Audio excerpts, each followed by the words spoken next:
glorificando a nuestro Dios y encomendando todo lo que hagamos, todo lo que hacemos, que Él nos dé la gracia para llevarlo a cabo de manera correcta. Y por eso les voy a pedir que oremos, hermanos, por favor. Vamos a hacer una oración y vamos a pedir al Señor que nos dirija. Oremos. Señor, gracias nuevamente por este día. Gracias, Señor, por todo lo que Tú, a través de Tu Hijo Jesucristo, has otorgado. Gracias por la salvación. Gracias por el perdón de nuestros pecados, Señor. Gracias, Señor, porque sin merecerlo nos has amado. Gracias por Tu iglesia, Señor. Gracias, mi Dios, por la oportunidad de tener Tu palabra en la cual podemos conocerte, en donde Tú te revelas, Señor, de manera clara a nuestras vidas. Nos dices lo que necesitamos saber de Ti. Y te agradezco por todo ello, mi Dios. Te rogamos, Padre, que ahora Tú te agrades con la oración de Tu iglesia, con la alabanza también, Padre, que surja de corazones que realmente Te aman, Señor. Te lo ruego. Y te pido, Padre, que todo lo que hagamos, la enseñanza de Tu palabra, Señor, Tú desde Tu gracia y capacites, mi Dios, y hables a nuestros corazones. Gracias, Padre. Ruego por mis hermanos que estén por llegar, y ruego por aquellos que no podrán estar. Te pido, Padre, que nos sigas edificando. Sigue edificando Tu iglesia. Tú eres, Señor, el que añade a la iglesia, y te ruego que lo sigas haciendo para Tu gloria. Lo rogamos todo esto, Señor, en el nombre de Cristo Jesús. Amén. Vamos a cantar, hermanos. Pero antes de hacerlo,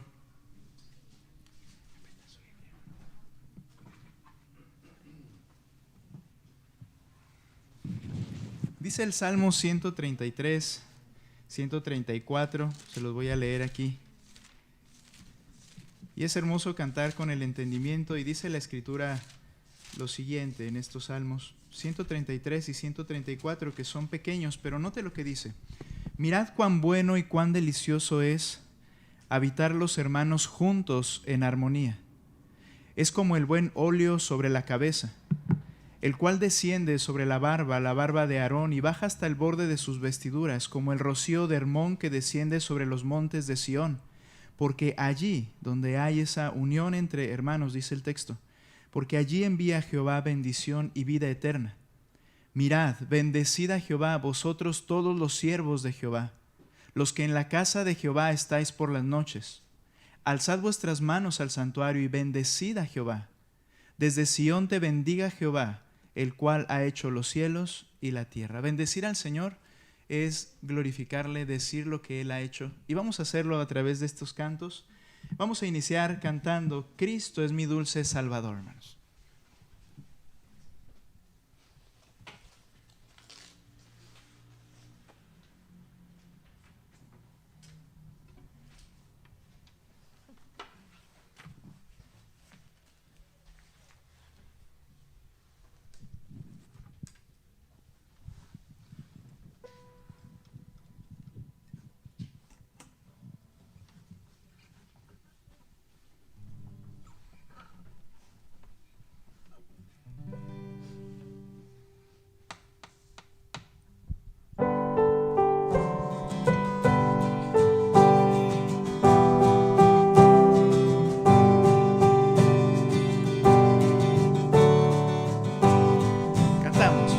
Cristo es mi dulce Salvador, mi bien, mi paz, mi luz.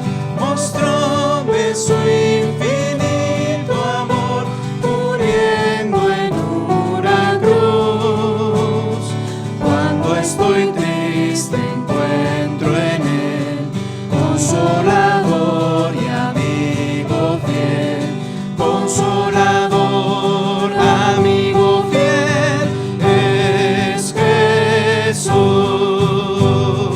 Cristo es mi dulce Salvador, su sangre me compró, con sus heridas y dolor, perfecta paz me dio. Dicha inmortal allá tendré, con Cristo siempre reinaré. Dicha inmortal allá tendré con Jesús. Cristo es mi dulce Salvador.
Señor, mi Redentor y roca. Él es el Salvador, Él es nuestra roca, donde podemos estar firmes. Nuestro amo también, nuestro dueño, gobernante. Cantemos, Señor, mi Redentor y roca.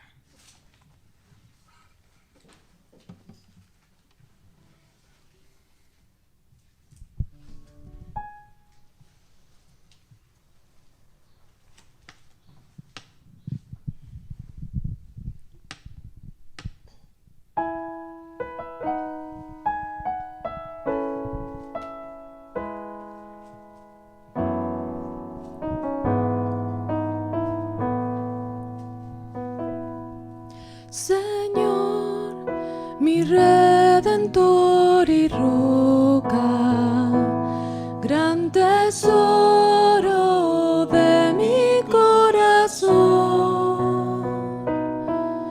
mi Dios, como tú no hay otro, solo en ti hay gozo y salvación. Tu amor más alto que los cielos, tu gracia más honda que el mar, tu ley es mi sabiduría, mi bien mayor y mi necesidad.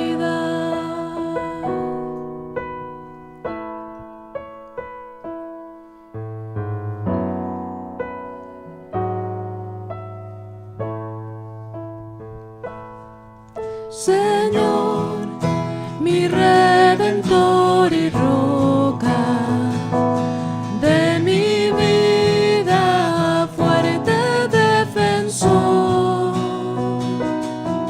Señor, tú eres mi espada contra el mal, mi escudo protector. Mi canción se acecha mi enemigo, esperanza en medio del dolor, mi bien en todo sufrimiento, refugio fiel en densa oscuridad.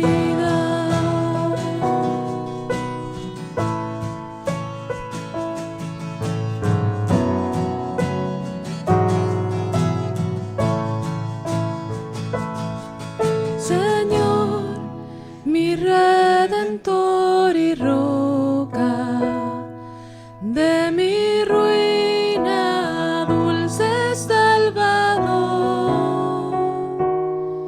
mi cruz y culpa en tus hombros, tú por mí sufriste hasta morir. Mas tú venciste a la muerte, en ti encuentro libertad. Mas tú venciste a la muerte, en ti encuentro libertad. Señor, mi Redentor y roca, quiero vivir mis días para ti. Quiero vivir mis días para ti. Amén. Pueden tomar su lugar. Tomen sus Biblias también. Vamos a tener la lectura de la palabra de Dios, hermanos, en esta mañana. La lectura de un pasaje que vamos a ir leyendo consecutivamente a lo largo de nuestros servicios, hermanos.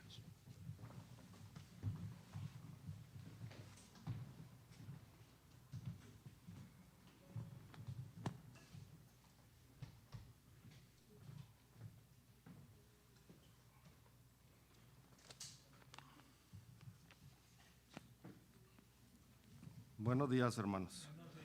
Vamos a retomar nuestras lecturas. La habíamos suspendido por algún buen tiempo. Nos habíamos quedado en el libro de Jeremías, en el capítulo 50, y vamos a iniciar el capítulo 51. Vamos a estar dividiendo, son capítulos bastante largos, entonces vamos a dividirlo en dos partes, ¿sí? Capítulo 51, del versículo 1 hasta el versículo 29.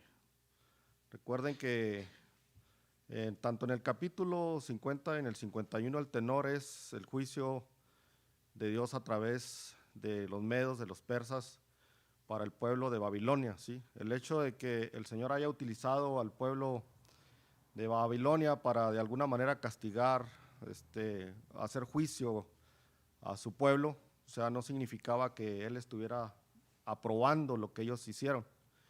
Y viene un juicio sobre ellos, y es lo que trata este capítulo 51, sigue tratando desde el capítulo 50. De manera alternada vamos a hacer la lectura como lo hemos estado haciendo. Inicio yo en el versículo 1 y así sucesivamente hasta unirnos al versículo 29, todos juntos. Y dice así la lectura. Así ha dicho Jehová, he aquí que yo levanto un viento destruidor contra Babilonia y contra sus moradores que se levantan contra mí.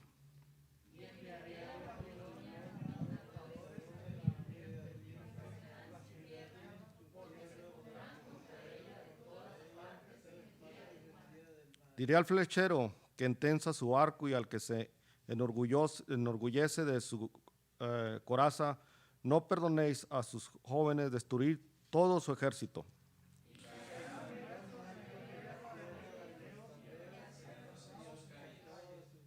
Porque Israel y Judá no han enviudado de su Dios, Jehová de los ejércitos, aunque su tierra fue llena de pecado contra el Santo de Israel.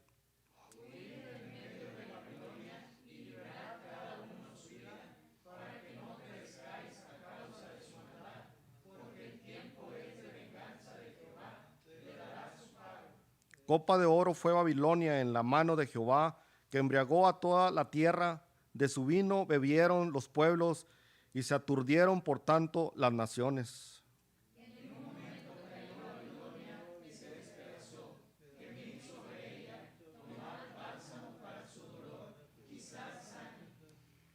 Curamos a Babilonia y no han sanado. Dejadla y vámonos cada uno a su tierra, porque ha llegado hasta el cielo su juicio y se ha alzado hasta las nubes.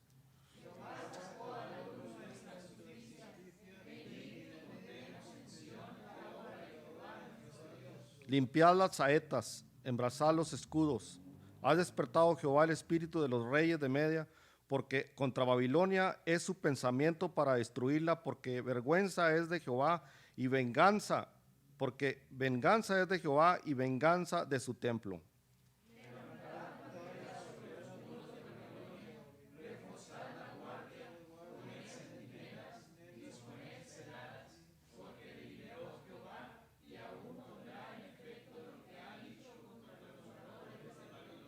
Tú, la que moras entre muchas aguas, rica en tesoros, ha venido tu fin, la medida de tu codicia.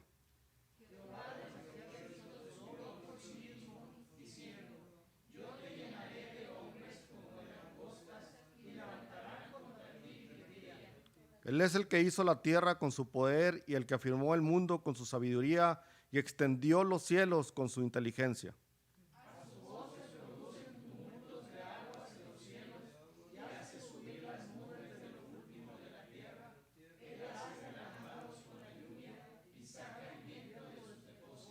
Todo hombre se ha infatuado y no tiene ciencia. Se avergüenza todo artífice de su escultura, porque mentira es su ídolo, no tiene espíritu.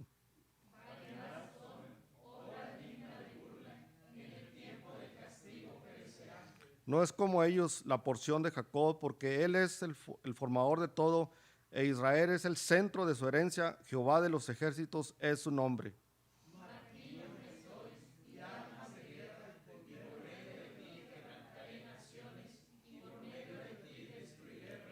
Por tu medio quebrantaré caballos y a sus jinetes, y por medio de ti quebrantaré carros y a los que en ellos suben.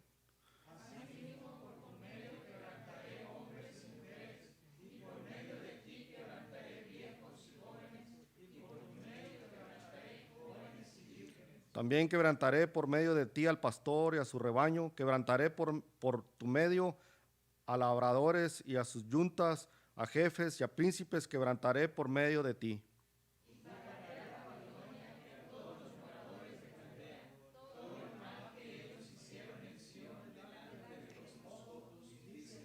He aquí que yo estoy contra ti, oh monte destruidor, dice Jehová, que destruiste toda la tierra, y extenderé mi mano contra ti, y te haré rodar de las peñas, y te reduciré a monte quemado.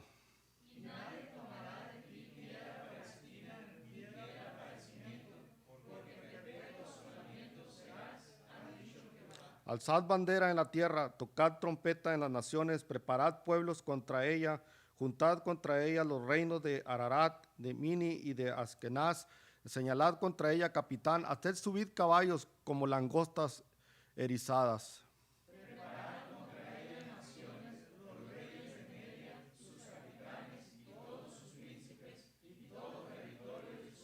Todos juntos. Temblará la tierra y se afligirá, porque es confirmado contra Babilonia todo el pensamiento de Jehová para poner la tierra de Babilonia en soledad, para que no haya morador en ella. Gracias a Dios por su palabra, hermanos. Y se cumple. Amén.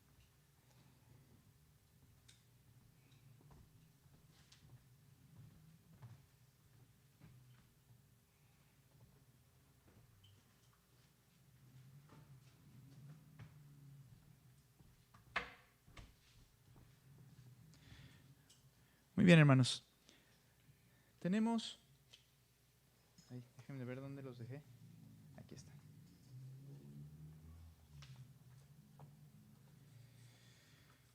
Tenemos algunos anuncios, hermanos, importantes. Recordarles, hermanos, por favor, los horarios, pues ya lo sabemos de manera normal. Ahorita sabemos que, se han anunciado algunos cambios nuevamente en esto del semáforo y colores extraños y cosas así. Entonces todavía no sabemos, hermanos, qué limitantes pueda tener esto, pero los horarios, por lo menos esta semana, salvo que yo les avise lo contrario, ya en la semana cambiarían. Entonces el jueves a las 7:30, nuestro servicio de oración, de alabanza. El domingo a las 10 de la mañana, el servicio dominical, hermanos, para que estemos listos. Podamos, en ambos cultos son de suma importancia, somos edificados en la Escritura y también, por ejemplo, en el tiempo de oración estamos unidos en orar por unas peticiones en particular como iglesia. Entonces es importante, hermanos, que podamos estar. Recordarles la clase acerca de matrimonios, ya no sé cómo llamarla porque si digo clase de matrimonios solo vienen matrimonios, para matrimonios, solo los que se van a casar. No, a veces hay cosas que sin duda también no podemos solo abrirlo a toda la iglesia, pero los que estamos viniendo vamos a hacer luz a nuestros jóvenes que están cerca. Pero la clase de matrimonios cada segundo y cuarto lunes de mes, recuerden. Es decir, que la próxima reunión a las 8 de la tarde será el lunes 11 de febrero. ¿Okay? Lunes 11 de febrero a las 8 p.m., cada segundo y cuarto lunes del mes, así queda más fijo, ¿verdad? Avisarles, recordarles algo que mencionábamos el jueves, el domingo 14 de febrero. Vamos a tener, hermanos, nuestra reunión aquí en la iglesia, es domingo por la mañana, pero la llamamos el Día del Amigo, y una de las intenciones principales es mostrar un amor genuino hacia aquellos que el Señor ha puesto alrededor, para que conozcan a Cristo, para que conozcan el amor de Cristo y para que nosotros nos veamos también retados a hacer lo que tenemos que hacer, hablar, invitar, pasar por la persona y hacer que lo que está de nuestra parte para que escuche, hermanos. La intención es que en esa actividad va a ser una enseñanza, va a ser un tiempo especial. Las personas, su amigo, le muestre amor usted a él y a ella y les invite a escuchar el Evangelio, ¿sí? Solemos decir que es importante que nos referimos a personas que no han escuchado antes el Evangelio o que usted percibe que requieren escuchar el Evangelio también, hermanos. Por favor, les invito a que lo tengan en mente. Y entonces, el próximo jueves, de manera especial, en el tiempo de cargar nuestras peticiones ahí ahora de manera electrónica, nos vamos a enfocar, y quiero que lo hagan, aparte de las peticiones generales que pueda usted poner, la persona por la que usted está pensando y orando y invitar. ¿Para qué? Para que el jueves, oremos por esas personas de manera particular y por nombre. ¿Sí, hermanos? No lo deje en saco roto, le invito a que lo medite, que le dé mucho valor a la necesidad de otros de escuchar el Evangelio, y entonces, hermanos, el jueves podamos estar orando por ellos y el domingo 14 tendremos nuestra reunión. Muy bien. Voy a pedir ahora que nuestro hermano Ernesto nuevamente nos guíe, por favor, en una oración, así como... Pase, hermano, adelante. Pase aquí si quiere. Y vamos a orar por nuestras ofrendas, hermanos, ¿de acuerdo? Recuerden que tenemos la oportunidad de orar por ellas, de ofrendar en el transcurso del culto al final. Ustedes ya saben cómo lo hacemos. Entonces le voy a pedir a mi hermano que ore. ¿Puede pasar? Buenos días, hermanos. Buenos días. Oremos, hermanos, por nuestra ofrenda. Padre, gracias te damos, Señor, esta mañana, porque tú has concedido, Señor, que estemos aquí, Señor. Damos gracias, Señor. Permítenos glorificarte, Señor. Permítenos darte la honra, Señor, que solamente tú mereces. Padre, por medio de nuestra ofrenda también, Señor, es una manera, Padre, de darte, honrarte, Señor. Que nuestros corazones, Señor, con gozo y alegría, Señor, demos esta ofrenda de esa percepción, Señor, que tú nos das, que tú nos concedes. Rogamos, Señor, que tú la bendigas. Ayúdanos, Padre, a tener ese corazón, Señor, de administrar lo que tú nos has puesto en nuestras manos, Señor. Padre, ruego por cada uno de mis hermanos aquí presentes y permítenos, Señor, danos ese corazón, Padre, de glorificarnos, Señor, por medio del canto, tener esos corazones dispuestos, Señor, lejos de toda distracción, Padre, y permítenos, Señor, que a nuestro hermano, por medio de él, Señor, escucharte, Padre. Gracias, Señor, te damos por este día. Guíanos, Señor, danos de esa fuente inagotable que es la fuente de vida, Señor, que tú nos das. Padre, gracias te damos en el nombre de tu Hijo, Cristo Jesús. Amén.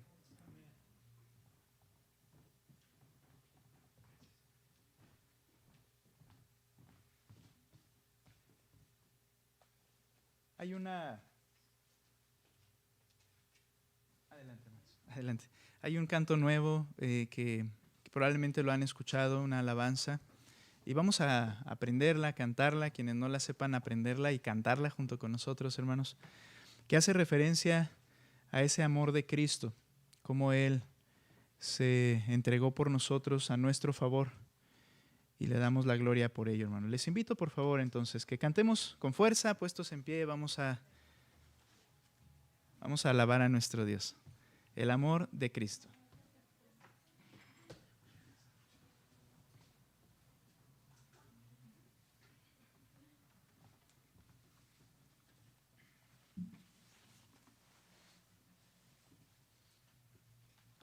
Sí está.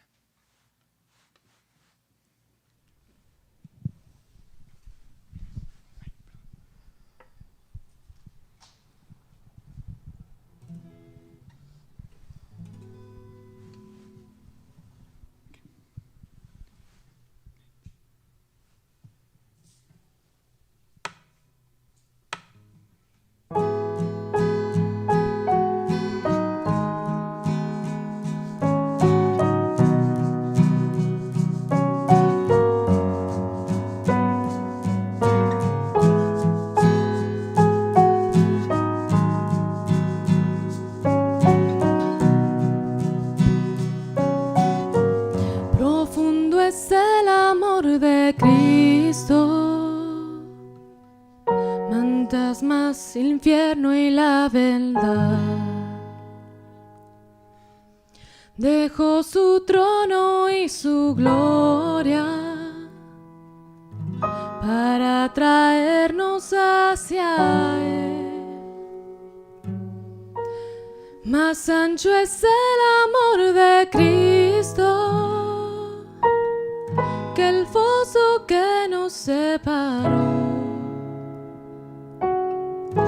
Me alcanzó en mis tinieblas, solo en Él hay salvación.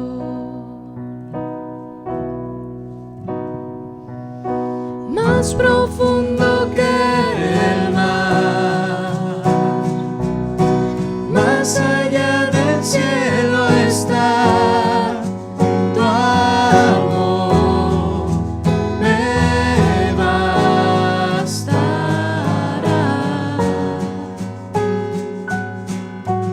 Más fuerte es el amor de Cristo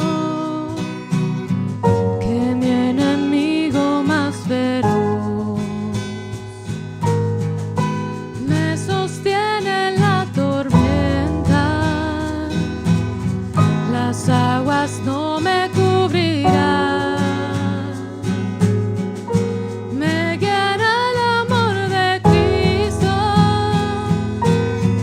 en el más hondo vaya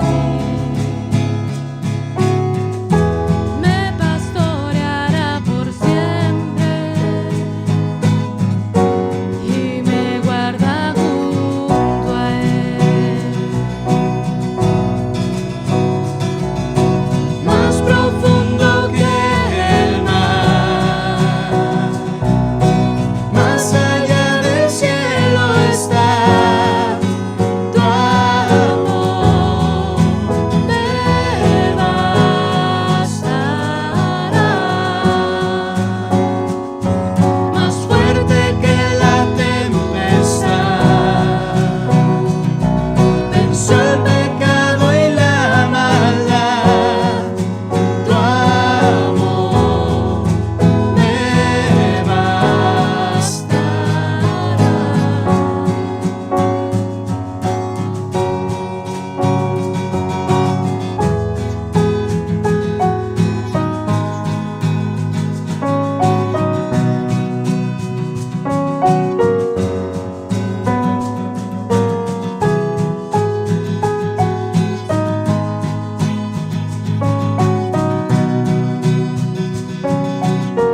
Más dulce es el amor de Cristo,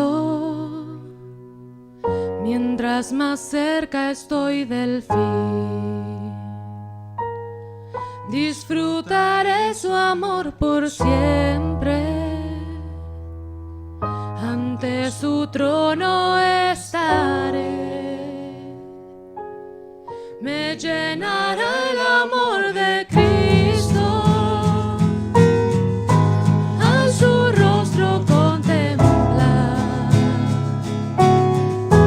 Yo le amaré por siempre,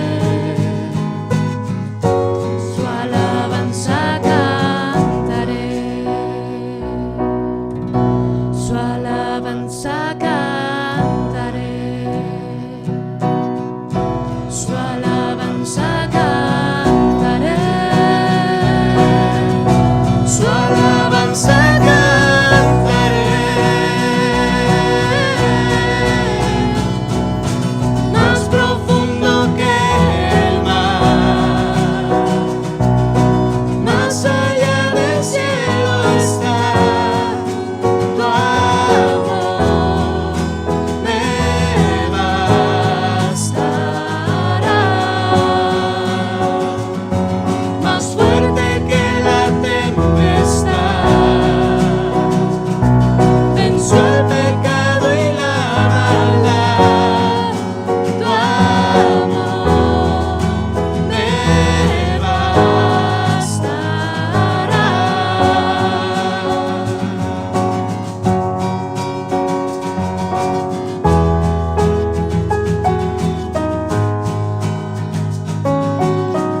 suficiente es para mí.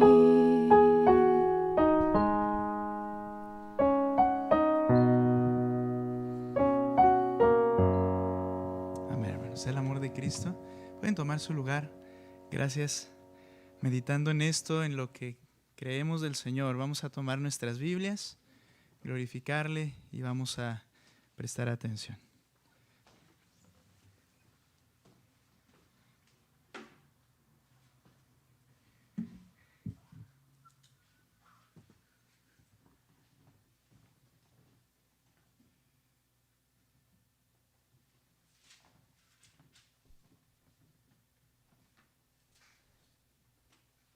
Muy bien, hermanos.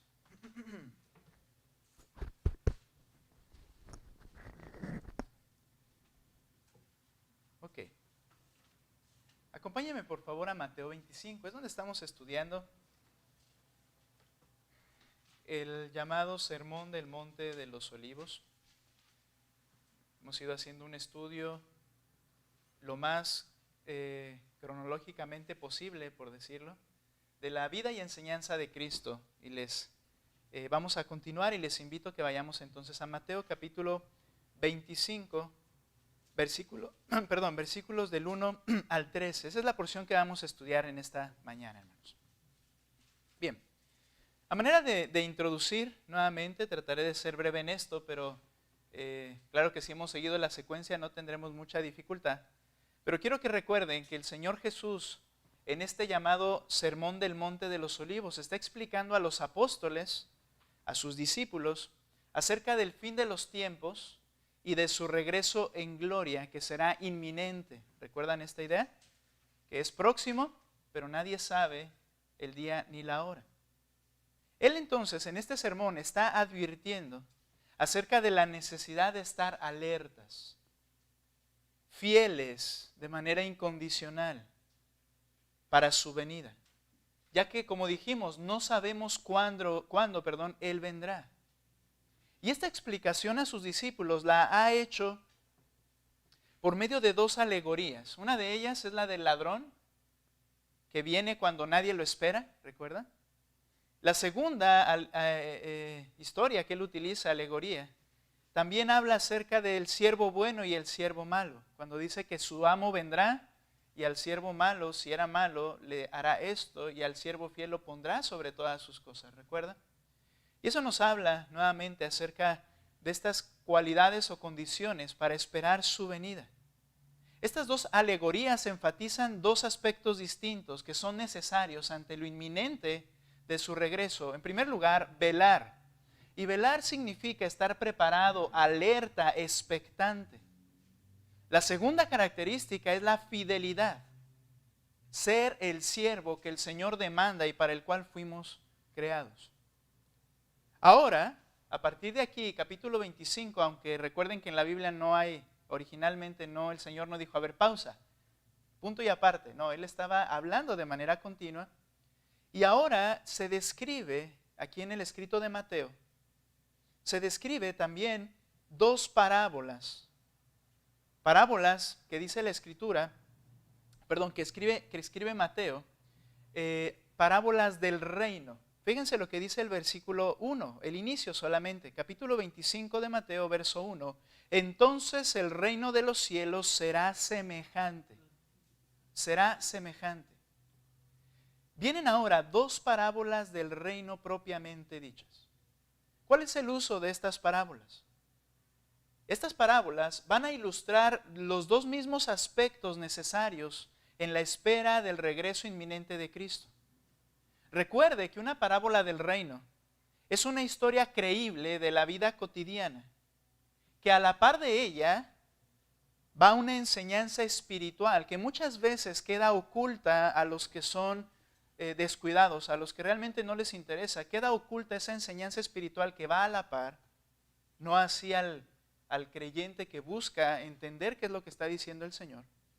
Entonces va una historia de la vida cotidiana creíble con una historia espiritual a la par, que describe entonces esta historia, esta enseñanza espiritual, junto con la historia, describe algún aspecto principal de cómo funcionan algunas características que el Señor revela acerca del reino de Dios.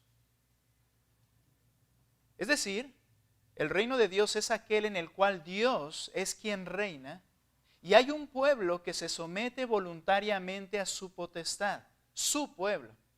Ahora, al hablar de las parábolas del reino, muchas veces habla de las características de los que entran al reino, de los que son parte del reino de Dios. En otras ocasiones habla de algunos que intentan entrar y no entran. Y en otras habla acerca de su relación de Él con su pueblo. Entonces, ese es el propósito de las parábolas del reino de Dios. Hay un pueblo que se somete voluntariamente a la potestad del rey, que es Dios. Una de estas parábolas, y que solo es registrada en Mateo, es la que ahora trataremos. La parábola de las 10 vírgenes, en la que aprenderemos qué implica estar preparados. Nuevamente, algo similar a lo que ha mencionado. ¿Qué implica estar preparados? Leamos Mateo capítulo 25, del verso 1 al verso 13, por favor.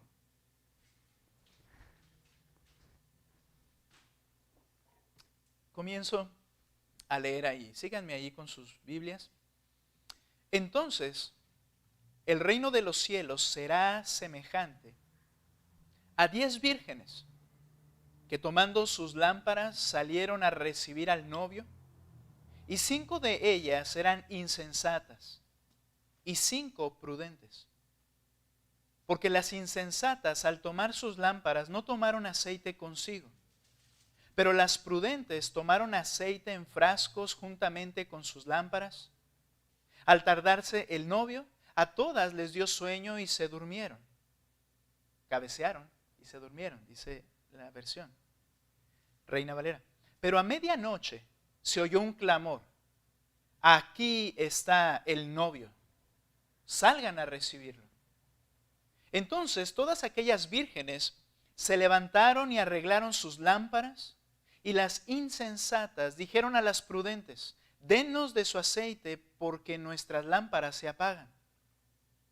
Pero las prudentes respondieron: no sea que no haya suficiente para nosotras y para ustedes. Vayan más bien a los que venden y compren para ustedes. Mientras ellas iban a comprar, vino el novio, y las que estaban preparadas entraron con él al banquete de bodas, y se cerró la puerta. Después vinieron también las otras vírgenes diciendo: Señor, Señor, ábrenos. Pero él respondió: en verdad les digo que no las conozco. Y viene la aplicación del Señor Jesucristo. Velen, pues, no saben ni el día ni la hora. Esta parábola describe, la noche de fiesta matrimonial en Oriente. Hay que entender una cosa: cuando leemos la Escritura fue escrita hace miles de años, o por lo menos los últimos escritos, ¿verdad? Casi 2000 años que fue escrita. Entonces, cuando leemos la Escritura, muchas veces queremos hacer como que la leo y quiero entenderla a mi entorno. Y nosotros que estamos en Occidente y que estamos a tantos años de distancia, va a ser complicado dar en el clavo si solo tomamos un pasaje y queremos interpretarlo a lo de ahora. Y por eso a veces no hay una comprensión muy clara de lo que se está queriendo decir. Hay que entender entonces cómo es que esto se ve y se vio en el momento en que Cristo lo enseña a un grupo de gente que entendió lo que les estaba diciendo. Por eso les menciono que esta parábola describe la noche de la fiesta matrimonial en Oriente. Para consumar un matrimonio en Oriente se requerían 3 pasos, o era un proceso de 3 pasos a lo largo de varios años. El primero, la promesa, que era algo más informal, en que se llegaba a un acuerdo, esto entre los padres, no estaban involucrados los novios, sino entre los padres se llevaba a cabo este acuerdo. Dicho sea de paso, la razón es que los judíos y orientales creen que es la unión de un esposo y una esposa es como un hermano y una hermana, que al unirse y al comenzar a marchar, aprenderán a amarse el uno al otro. Y creo que es un concepto interesante que deberíamos considerar. A veces en Occidente es: lo amo y me quiero casar. Pero muchas veces es una cuestión emocional, sentimental, pero el amor genuino es una decisión y que se forja en base a un compromiso. Bueno, no es el tema en este momento, pero solo menciono que entonces había la promesa, los padres llegaban a un acuerdo, o el padre del novio con los padres y familiares de la novia, acerca de la unión de ellos. Pero este acuerdo no era formal, es decir, podía cambiar de parecer en algún momento cualquiera de las partes y no había ningún problema, por decirlo de esa manera. Estos acuerdos, estas promesas podían llevarse a cabo desde que los jóvenes eran muy pequeños o quizá ya algo grandes, pero no con miras a que se van a casar ya. Era informal. El segundo paso, la primera es la promesa, segundo paso es el desposorio. Este era un pacto formal.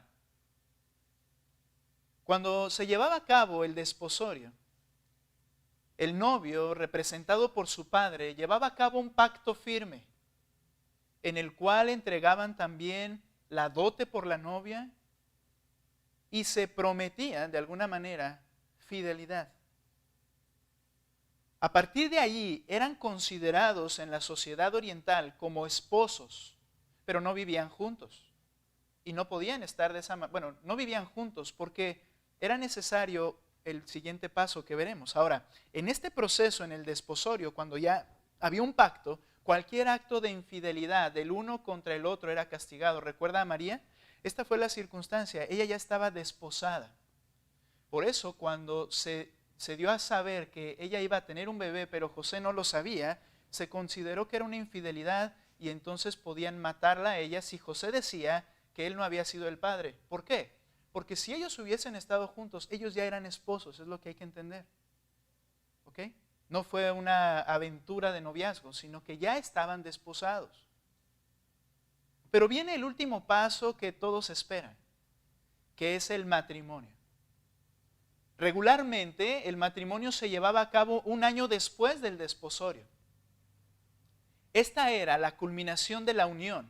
Y era una fecha tan apreciada y esperada y preparada por todos, bueno, los involucrados con una gran diligencia. Se solía realizar estas fiestas de matrimonio, el día en que se iban a unir como matrimonio, se solía realizar en la primera vigilia de la noche. ¿Qué es esto? De 6 a 9.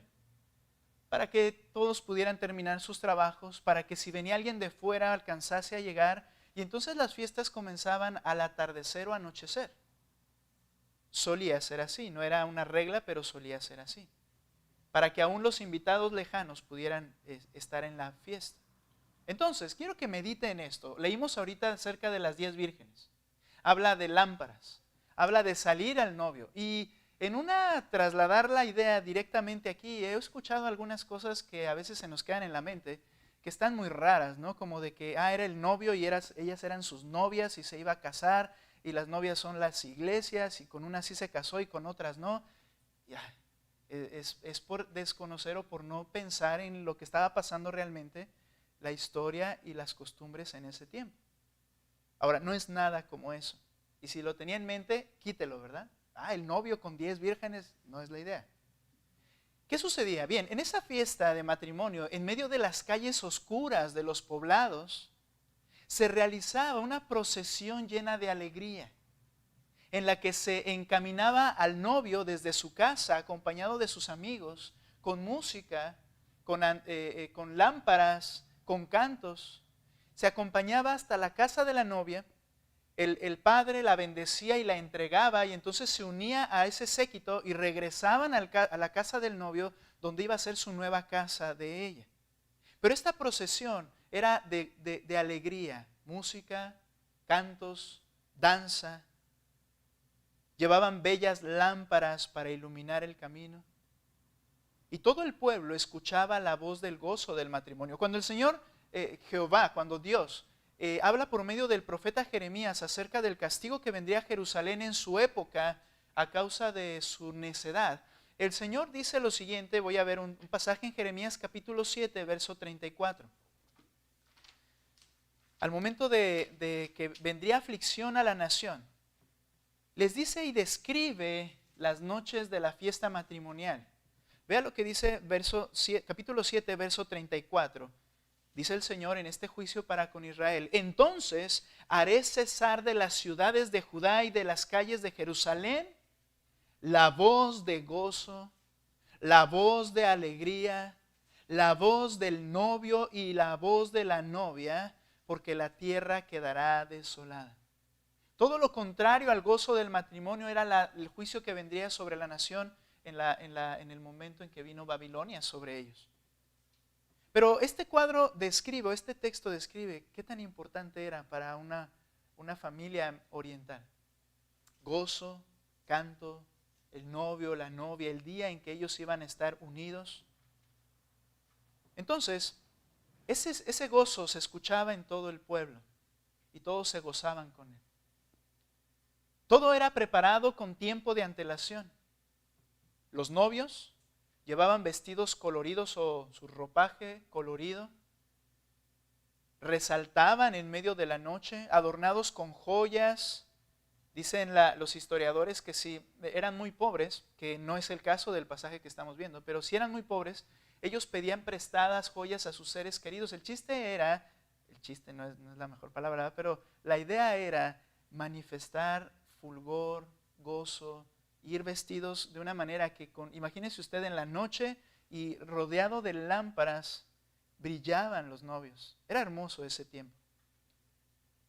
El novio era acompañado por sus amigos en la procesión, manifestando gozo por él de manera permanente. De ahí cuando el Señor Jesucristo en Mateo 9:5, cuando les dicen, ¿por qué tus discípulos no ayunan? Él usa esta imagen de esa noche matrimonial y les dice, Jesús les dijo, ¿acaso pueden los que están de bodas tener luto en tanto que el esposo está con ellos? Tenían que ir con gozo porque era el día de su matrimonio. Pero vendrán días cuando el esposo les será quitado y entonces ayunarán. Toma la imagen de esos matrimonios orientales. La novia es acompañada en esa procesión por doncellas, vírgenes, que eran sus compañeras durante toda la fiesta matrimonial. Vaya conmigo a ver un pasaje. Salmo capítulo 45, por favor. Y dice el versículo 14, hablando de este matrimonio. Por cierto, una de las distintivos de los novios es que llevaban diademas o coronas cuando se casaban. Y dice el 45:14, en vestido bordado, permítame desde el 13, toda radiante está la hija del rey, porque se estaba casando, era su fiesta matrimonial. Toda radiante está la hija del rey dentro de su palacio. Recamado de oro está su vestido. En vestido bordado será conducida al rey. Las vírgenes, sus compañeras que la siguen, serán llevadas a ti. Serán conducidas con alegría y regocijo, entrarán al palacio del rey. ¿Notas toda la idea? Sale desde una princesa desde su palacio y va hacia el palacio del rey donde ahora será esposa de él. Y vean toda esta idea allí plasmada. Entonces, cuando llegaban al final de ese recorrido, les espera en esa noche un banquete ofrecido por el novio, en el cual estaban los invitados ya, y que daba inicio a ese banquete cuando la procesión que venía con estas doncellas, los amigos del novio y otros que se unían, los músicos, cantantes y todo esto, cuando llegaban al lugar, allí entonces comenzaba la fiesta y el regocijo duraba hasta una semana, es decir, era una fiesta constante por 7 días. En algunos casos, cuando el novio vivía en lugar lejano, la fiesta matrimonial se llegaba a realizar o en casa de la novia o posterior, el novio iba por la novia y regresaba a su ciudad y entonces la fiesta era en casa del novio donde ella iba a vivir ahora. O quizá hay quienes mencionan que en ambos lugares llegaban a hacer fiesta. Ahora, en nuestra escena, ahora sí vamos al pasaje, no nos vamos a quedar solo con la introducción, espero que nos ayude a poder comprender. En nuestra escena es posible que el novio haya ido por la novia y entonces regresa y la procesión y la fiesta matrimonial ha sido preparada en la casa del novio, en la ciudad del novio. Y además vemos, por todos los preparativos que esto implicaba, que eran prominentes por los detalles que se describen. Eran personas adineradas, el ejemplo que el Señor utiliza. Ahora sí, Mateo capítulo 25, la parábola de las 10 vírgenes. ¿Qué implica estar preparados? En primer lugar, note por favor lo que acontece. Un retraso inesperado. Verso 1. Entonces, el reino de los cielos será semejante a 10 vírgenes que tomando sus lámparas salieron a recibir al novio. Bien, ¿esto qué nos explica? Las 10 vírgenes entonces eran las damas de honor. Doncellas que tenían una responsabilidad en particular, recibir al novio. Ahora, ¿por qué el énfasis es con el novio? Porque el Señor está hablando de la venida del Hijo del Hombre. Tienen la responsabilidad estas 10 doncellas de recibir al novio y de guiar la procesión con bellas lámparas por las calles, acompañando a la novia hasta que entre al lugar en donde va a ser la fiesta, y es el hogar de la novia. El doctor Alfred Edersheim describe que estas lámparas eran una especie como de taza fija a un palo, ¿verdad? Hecha de manera bella, y dentro de esa taza se colocaba lo que era la lámpara propiamente, con su aceite y su mecha. Entonces, ellas la levantaban y ellas iban guiando y ellas iban iluminando el camino en la procesión. Pero dice el texto algo más. Vea lo que dice, por favor, versículo 2. 5 de ellas eran insensatas y 5 prudentes. La palabra insensato significa tontas, fatuas, necias. Eran insensatas. Es una palabra fuerte la que utiliza aquí el Señor al describirlas. Y 5 eran prudentes, significa pensantes, sagaces, listas. Ahora, ¿qué indica la diferencia entre las unas y las otras? Dice el versículo 3. El 2 dice que 5 de ellas eran insensatas, 5 prudentes, pero dice el verso 3, porque las insensatas, ¿por qué eran insensatas? Porque eran necias, porque fueron tontas. Al tomar sus lámparas, no tomaron aceite consigo.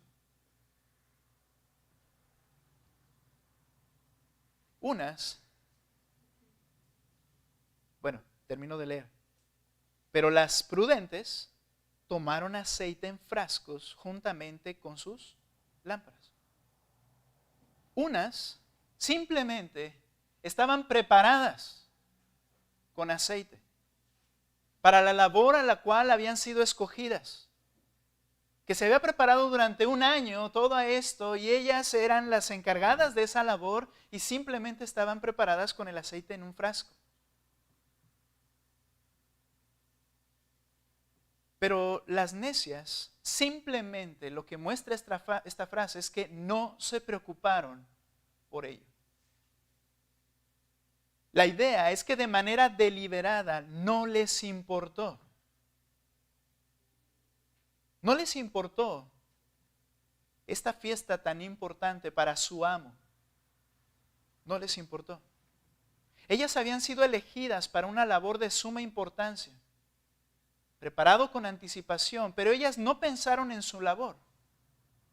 No pensaron en la importancia del novio y su matrimonio, sino solo en quizá aquello que a ellas les importaba. Estaban preocupadas y pensantes en sí mismas. De manera clara despreciaron al novio.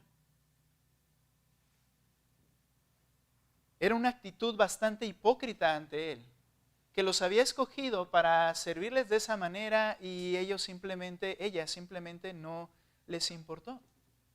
Ahora sigo con la historia y ahorita vamos a la aplicación. Verso 5. Al tardarse el novio, a todas les dio sueño y se durmieron. Fue un retraso inesperado para todas ellas. Habían acordado una hora aproximada, la primera vigilia entre 6 y las 9. Note que de todos modos hay como un margen, ¿no?, de 3 horas. Entre las 6 y las 9 estaban esperando, el amo tardó más de lo esperado. Todas cabecearon y se quedaron dormidas. No sabían qué había pasado. Simplemente a todas les afectó y el novio tardó, por decirlo así. Fue un retraso inesperado. Y entonces nos dice aquí que estas 10 vírgenes representan lo que es el reino de Dios. El reino de Dios. Las 10 vírgenes representan a quienes esperan la venida del Señor en gloria. De manera directa, el Señor Jesucristo, está hablando a los judíos, que son sus discípulos. Los judíos en el tiempo de la segunda venida. Ellos, a la fecha y por supuesto en ese tiempo de la última semana de Daniel, siguen esperando al Mesías glorioso. Rechazaron a Cristo porque no les pareció ser el rey que decían las profecías que debería venir. Ellos siguen esperando al Mesías glorioso. Los judíos en aquel tiempo esperarán la venida del Mesías. Pero también podemos aplicarlo a todos los que esperan la venida del Señor en el tiempo de la tribulación. Quiero que recuerden, y algo que hablaba en la semana, que lo que estamos viendo habla de la última semana de Daniel. 7 años de tribulación. Y el Señor dice que será de esa manera en ese tiempo, según este pasaje, como Él lo está explicando con las vírgenes. Entonces podemos aplicarlo a todos los que esperarán la venida del Señor en el tiempo de la tribulación, judíos y no judíos. Pero también esta aplicación es válida.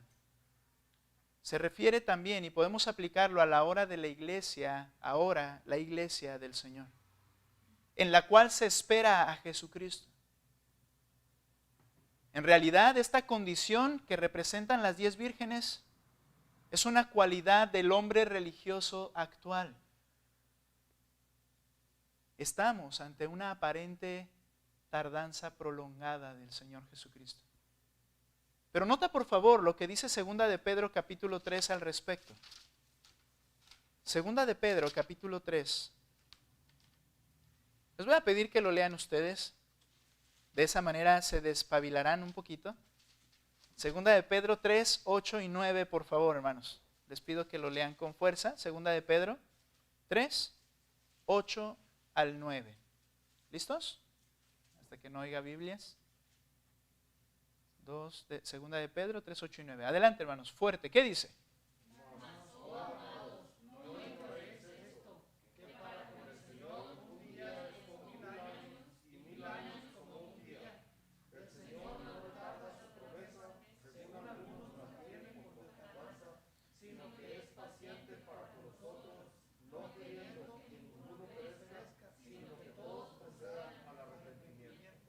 Y luego dice el 10, pero el día y la hora vendrá como ladrón. Ahora, note que está diciendo el Señor, está diciendo Pedro al escribir a los amados, que es decir, a los de la iglesia, a los creyentes. Les dice, no ignoren que para el Señor un día es como 1000 años y 1000 años como un día. Esta no es una tabla de referencia, ¿de acuerdo? Entonces fueron tantos días multiplicados por 1000 y empiezan los cálculos. No es la idea es que para el Señor no hay tiempo. Que su tiempo y su momento es tan breve que ni siquiera lo identificamos, o tan largo que no podemos nosotros pensarlo. Pero lo que sí está diciendo el apóstol Pedro es que algunos la tienen por tardanza, pero en realidad no es una tardanza. Estamos ante una aparente tardanza prolongada del Señor. Pero lo que dice Pedro es que Él es paciente para con nosotros, y se está refiriendo a los creyentes. Es decir, dicho de esta manera, que el Señor ha establecido una fecha. Él sabe cuándo será. Y en esa fecha, todos los que creerán, creerán. Tampoco estoy diciendo que cuando el último crea, Él vendrá. Lo que estoy diciendo es que Él vendrá y en esa fecha el último que ha de creer, creerá. Dice, para que ninguno se pierda, dice el texto. sino que todos vengan al arrepentimiento. Todos esos que el Señor atraerá hacia Él vendrán hasta el límite de ese tiempo. Entonces, no es una tardanza, es un plan del Señor. Pero incluso había dentro de la iglesia quienes lo tomaban por tardanza. Entonces, en realidad, todos estamos en esa espera, en esa supuesta tardanza de parte del Señor. Pero ¿sabe? Aquí hay algo que necesitamos pensar. Esta aparente tardanza, al igual que con las vírgenes, prolongada quizá, oculta, disimula la realidad de quién es quién. Como es largo el tiempo y no hay alguna situación en la cual ya sepamos quién es quién, pues entonces podemos engañar a nosotros mismos y a otros. Las 10 vírgenes se veían iguales. De hecho, estaban así y dormidas. Se veían iguales. Pero hasta que es el día en que viene el novio, se da cuenta de quién es quién. Y la aparente tardanza oculta esa realidad. ¿Quién es el necio? ¿Quién es el insensato? ¿O quién es el sabio, prudente? Como dijo el Señor, ¿quién es el siervo malo o el siervo bueno? Queda oculto. Pero entonces sucede la llegada inminente. Regrese conmigo a Mateo capítulo 25. Dice el verso 6, pero a medianoche, no fue a las 6 de la tarde que lo tenían contemplado, a las 7, 8 o 9 de la noche que lo tenían considerado en la primera vigilia, no fue en la segunda vigilia de la noche. Los judíos dividen en 4 vigilias la noche. La primera de 6 a 9, la segunda de 9 a 12, la tercera de 12 a 3 y la última vigilia de la noche de 3 a 6 cuando inicia el nuevo día judío. Fue hasta la tercera vigilia, medianoche, dice el texto. Pero a la medianoche se oyó un clamor: aquí está el novio, salgan a recibirlo. Entonces todas aquellas vírgenes se levantaron y arreglaron sus lámparas. La espera terminó con un llamado de urgencia. No hubo un aviso anterior. En este caso, aquí está el novio, salgan a recibirlo.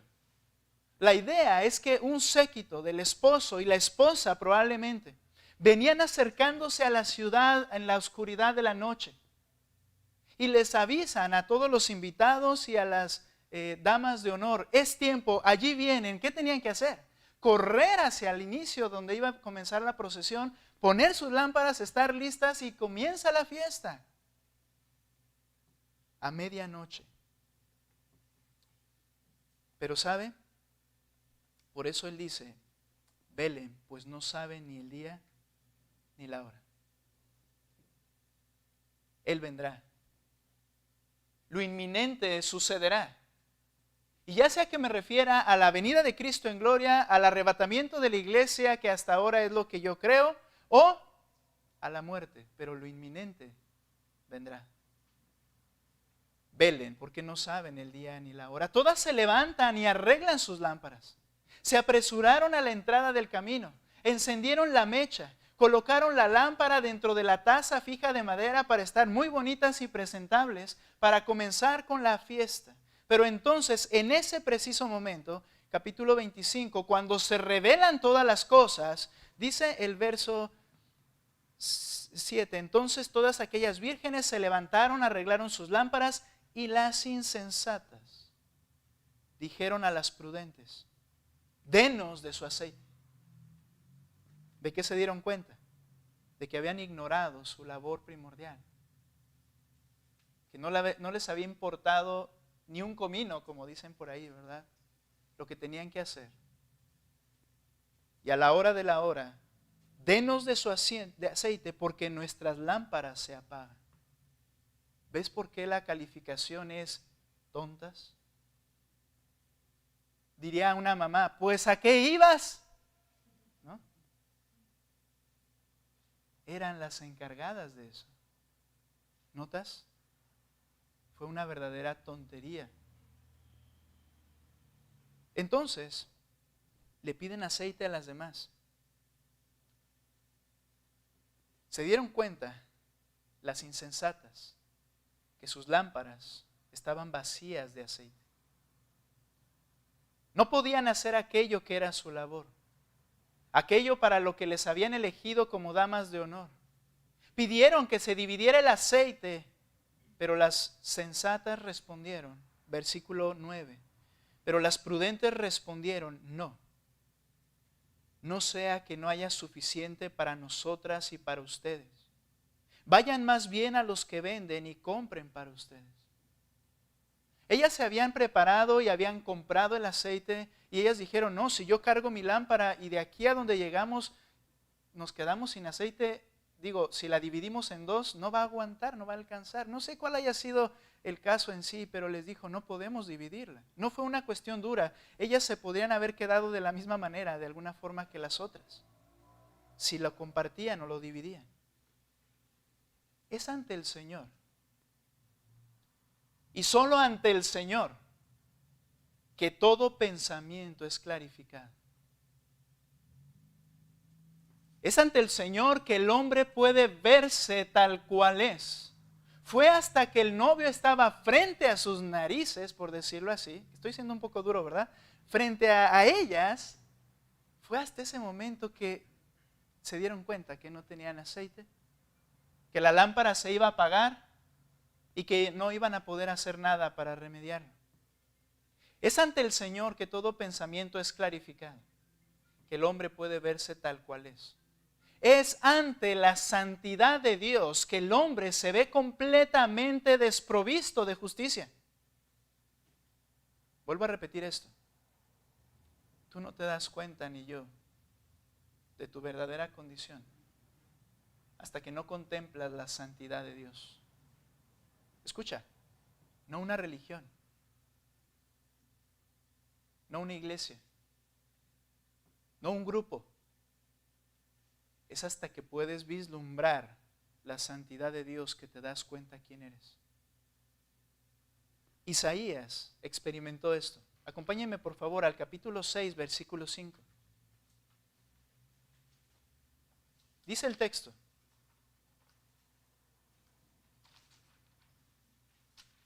Isaías capítulo 6, verso 5.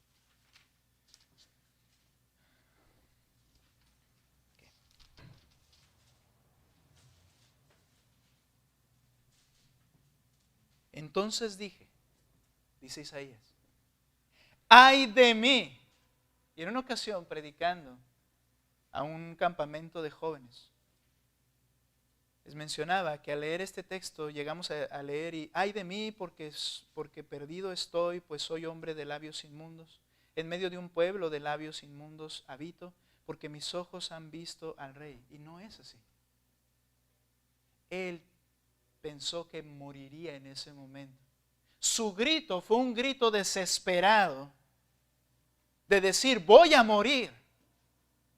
¿Cuándo? En una visión Isaías ve el resplandor de Dios. En una visión no era físicamente Dios, pero sí esa visión le abrumó. Y él al ver la santidad de Dios, él grita, ¡ay de mí! Soy muerto. ¿Por qué? Porque mis ojos pecadores, mis labios pecadores están ante un Dios completamente santo y puro. Ahí se dio cuenta Isaías lo que era realmente. Y solo ahí te puedes dar cuenta quién eres realmente.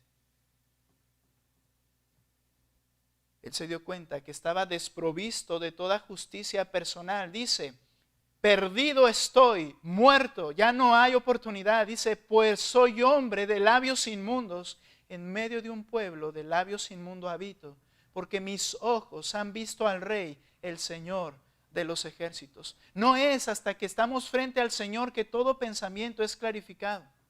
El hombre posee una ceguera de su verdadera condición espiritual. Creen que con su propia justicia es suficiente, como estas vírgenes creyeron que con el estar allí, ¿verdad? Y estar muy bonitas, era suficiente. Creen que con su propia justicia es suficiente para presentarse ante el Señor. Pero dice 2 Corintios algo, hermanos, al respecto de lo que los hombres no se dan cuenta. 2 Corintios capítulo 3, versículo 14, dice lo siguiente.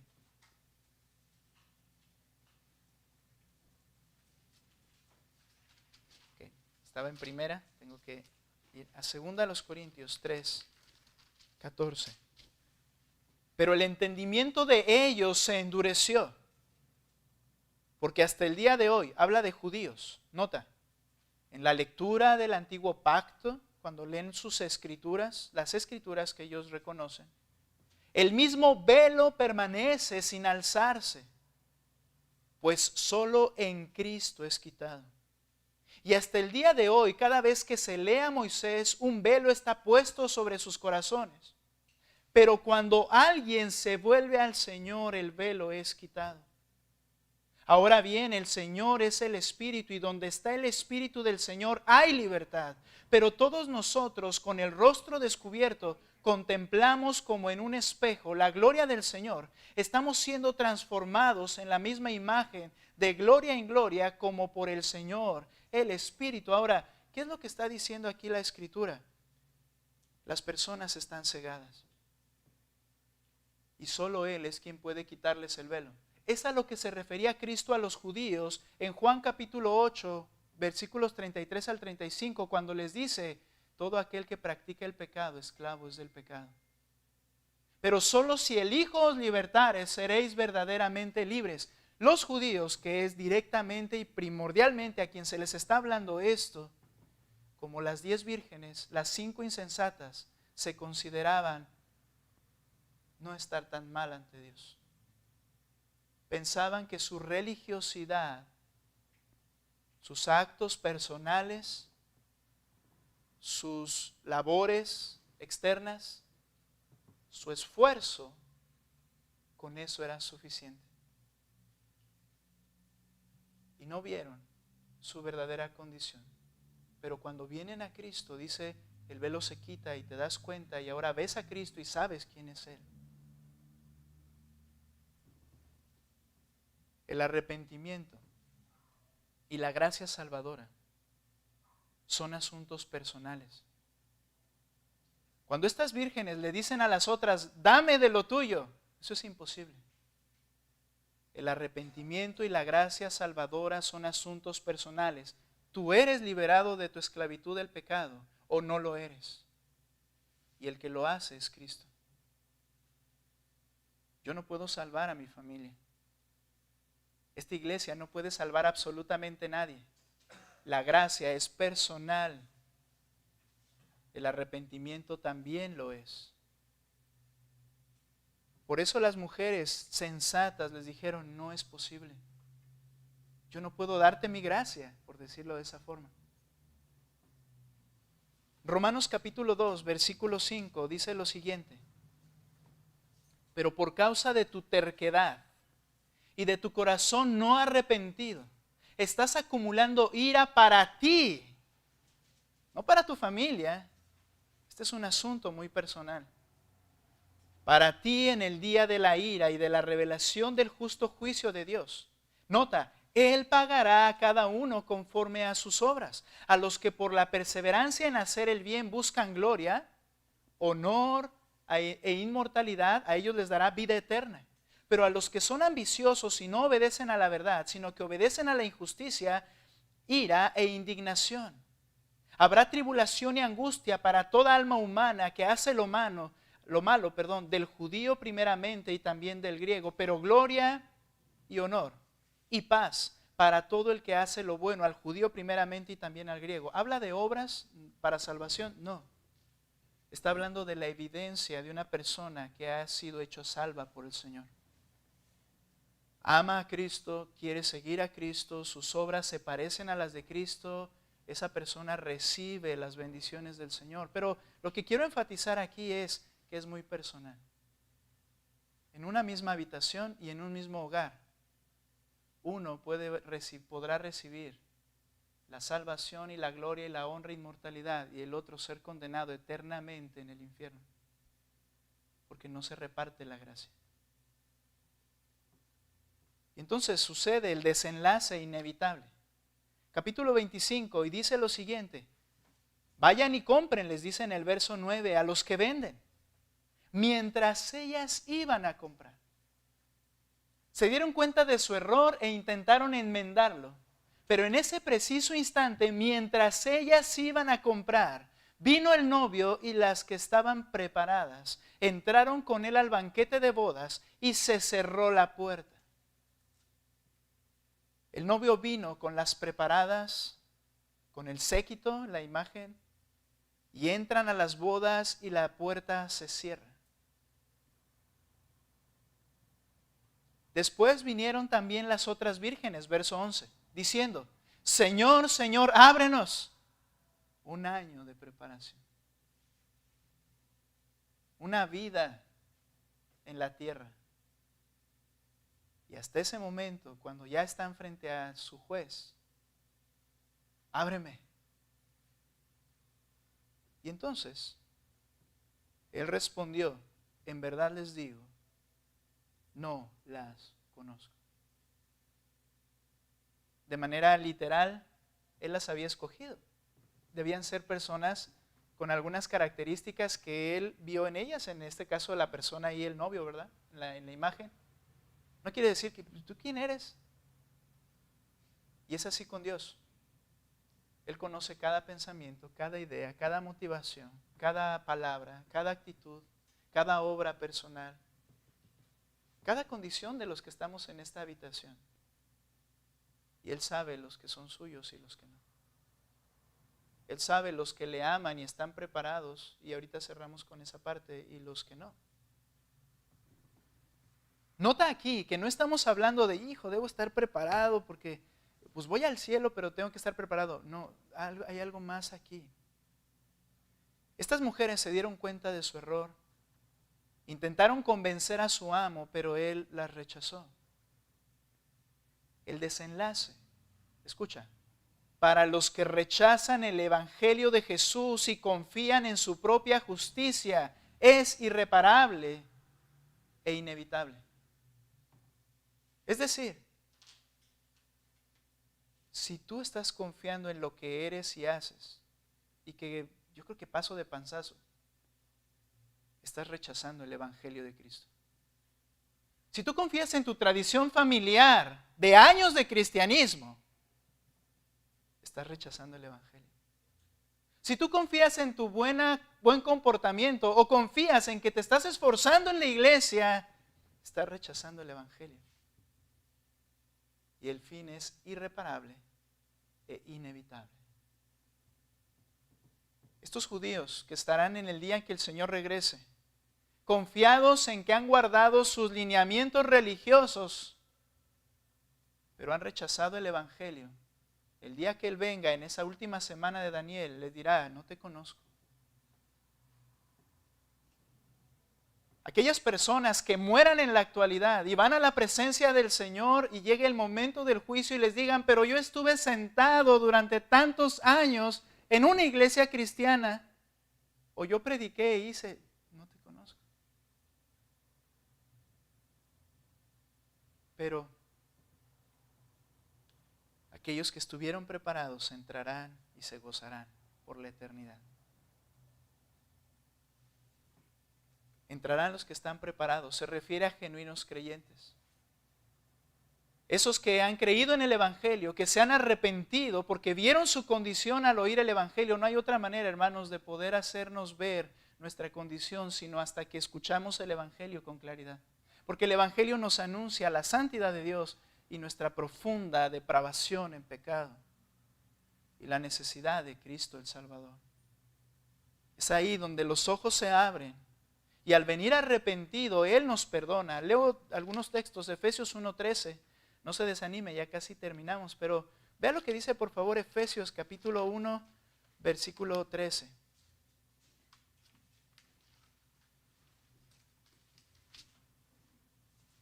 En Él, también ustedes, después de escuchar el mensaje de la verdad del evangelio de su salvación y habiendo creído en Él, fuisteis sellados en Él con el Espíritu Santo de la promesa, que nos ha dado como garantía de nuestra herencia, con miras a la redención de la posesión adquirida de Dios para alabanza de su gloria. ¿Quiénes? Los que oyeron el Evangelio y creyeron el Evangelio, fueron sellados, se hizo un pacto. Tú estarás conmigo para siempre. Se cerró la puerta. Implica que hay un tiempo límite para ponerme a cuenta con el Señor. La respuesta del Señor es la misma que Mateo nos dice en capítulo 7, último texto. La respuesta que les dio Cristo a los religiosos en el futuro. Capítulo 7, versículo 21.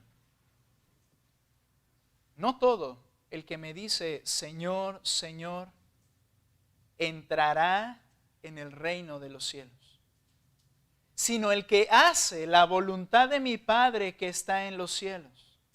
Y aunque no vamos a ir mucho más allá, dice la misma escritura en Juan, y esta es la voluntad del que me envió, que creáis en el que Él ha enviado. No es que me digas Señor, Señor, es que hagas lo que yo demando de ti. No era que le dijeran, déjanos entrar, era que hicieran lo que tenían que hacer. Y no lo hicieron, que es reconocer a Cristo como mi amo, Señor, Salvador, y arrepentirme ante Él. Esa es la voluntad del Padre. Y entonces dice, no el que me dice Señor, sino el que hace la voluntad de mi Padre que está en los cielos. Muchos me dirán en aquel día, el día del juicio, Señor, Señor, ¿no profetizamos en tu nombre? Religioso. Obras, pensaste que con esas te salvabas. Y en tu nombre no echamos fuera demonios.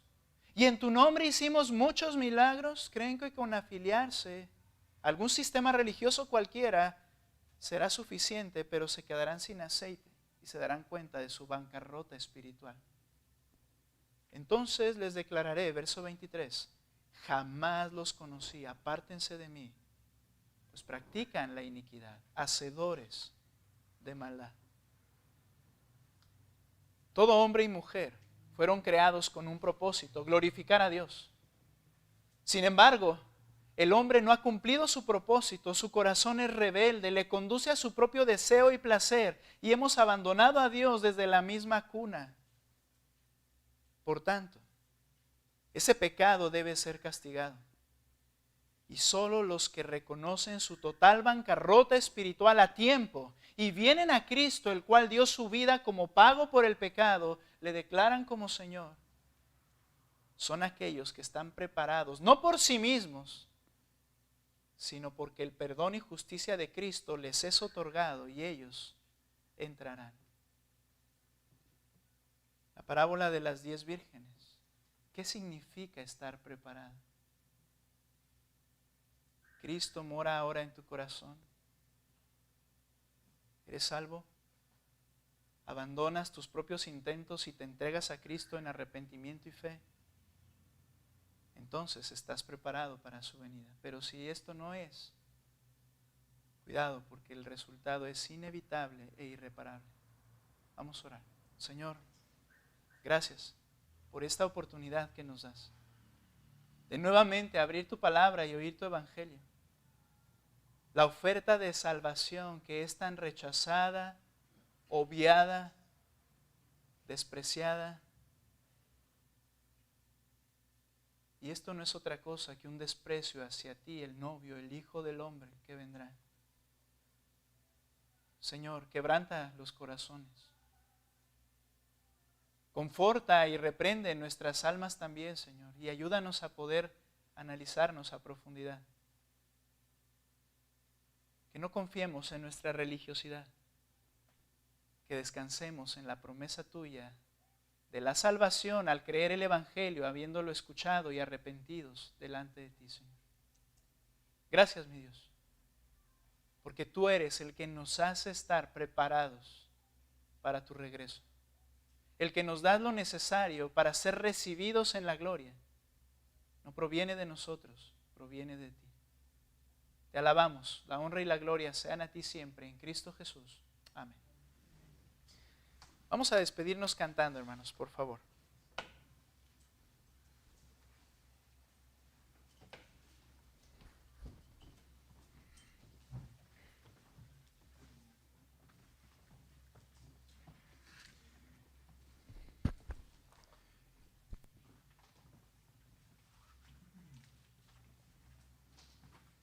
Lo paso para allá, no te preocupes.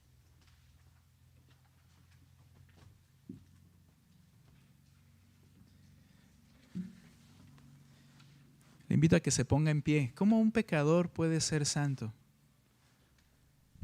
Solamente cuando al creer el Evangelio es santificado por el Señor mismo.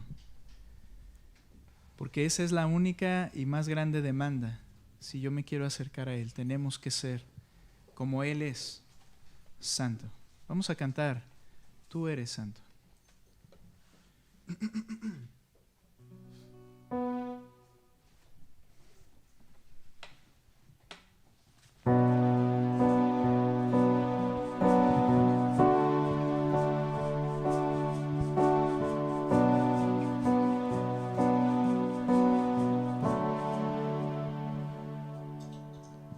Aquel que en el principio nos creó, el alto y sublime eterno Dios, la tierra llena de su gloria está. Él reina con poder y autoridad. Aquel cuya pureza y perfección conoce y pesa todo corazón. ¿Y quién podrá ante él estar en pie? En su presencia cae todo ser. Tú eres santo,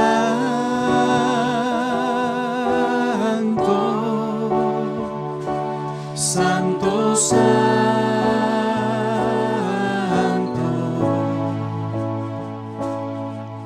¿Cómo he de evitar tu nombre adorar, Santo Dios?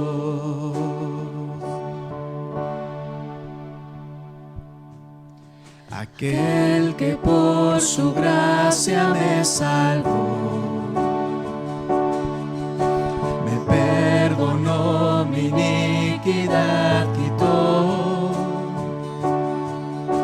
mi corazón su espíritu selló, por siempre para él me separó. Tú eres santo,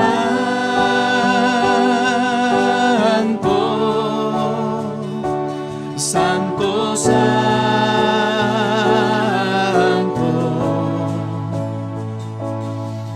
¿Cómo he de evitar tu nombre adorar? Tú eres santo,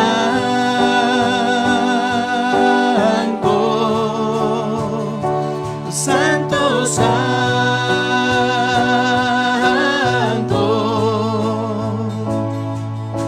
Me postro a tus pies, te rindo mi ser. Yo me postro a tus pies, te rindo mi ser, Santo Dios.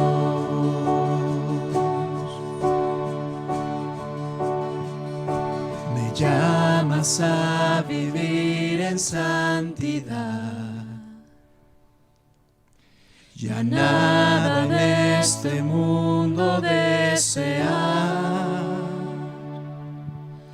Tu sangre me compró en esa cruz. Me pides que yo sea como tú, santo.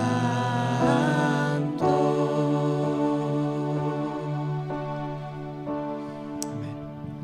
Hermanos, Dios les bendiga. Que la santidad de Dios inunde nuestra mente en esta semana y que vivamos para su gloria, hermanos. Estamos despedidos. Despídanse unos de los otros y qué gusto verles, hermanos. Dios les bendiga.